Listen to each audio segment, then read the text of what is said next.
Saudi ജയിലിൽ കഴിയുന്ന കോഴിക്കോട് ഫറോക്ക് സ്വദേശി അബ്ദുൾ റഹീമിന്റെ മോചനകാര്യത്തിൽ പുതിയ ഒരു ഉത്തരവ് പുറപ്പെടുവിച്ചിരിക്കുകയാണ് കോടതി.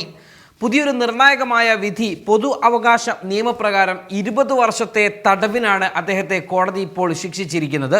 നിലവിൽ ശിക്ഷാ കാലാവധി അനുഭവിച്ച കാലാവധി പരിഗണിച്ച് ബാക്കി തടവ് ശിക്ഷ കൂടി അനുവദിച്ച് മാസങ്ങൾക്കകം റഹീമിന് പുറത്തിറങ്ങാൻ കഴിയുന്ന തരത്തിലാണ് ഇപ്പോൾ പുതിയ വിധി ഉണ്ടായിരിക്കുന്നത്. അതേസമയം നിലവിലെ വിധി പകർപ്പ് കിട്ടിയതിനു ശേഷം അഭിഭാഷകരുമായി സംസാരിച്ച് അപ്പീൽ ഉൾപ്പെടെയുള്ള നിയമസാധ്യത ആലോചിക്കുമെന്നാണ് റഹീം സഹായ സമിതി അറിയിച്ചിരിക്കുന്നത്. ഇത് 13ാം തവണയാണ് ഹർജി പരിഗണിക്കുന്നത്. സൗദി ബാലൻ കൊല്ലപ്പെട്ട കേസിൽ വധശിക്ഷയ്ക്ക് വിധിക്കപ്പെട്ട അബ്ദുൾ റഹീമിന്റെ വധശിക്ഷ കഴിഞ്ഞ വർഷം ജൂലൈ 2 കോടതി റദ്ദാക്കിയിരുന്നു.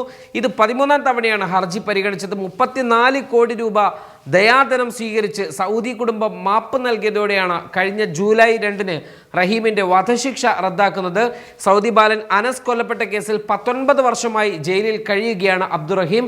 ഇനി 20 വർഷം എന്ന് പറയുമ്പോൾ അടുത്ത വർഷം 2026 ഡിസംബറോട് കൂടിയിട്ടാണ് അദ്ദേഹത്തിന് പുറത്തിറങ്ങാൻ സാധിക്കുക എന്ന തരത്തിലാണ് ഇപ്പോൾ കാര്യങ്ങൾ പുറത്തേക്ക് വരുന്നത്. ആ രീതിയിലാണ് 20 വർഷം കണക്കാക്കി അടുത്ത വർഷത്തേക്ക് റഹീമിന് പുറത്തിറങ്ങാൻ കഴിയുന്ന തരത്തിൽ കോടതി വിധി പുറപ്പെടുവിച്ചിരിക്കുന്നത്.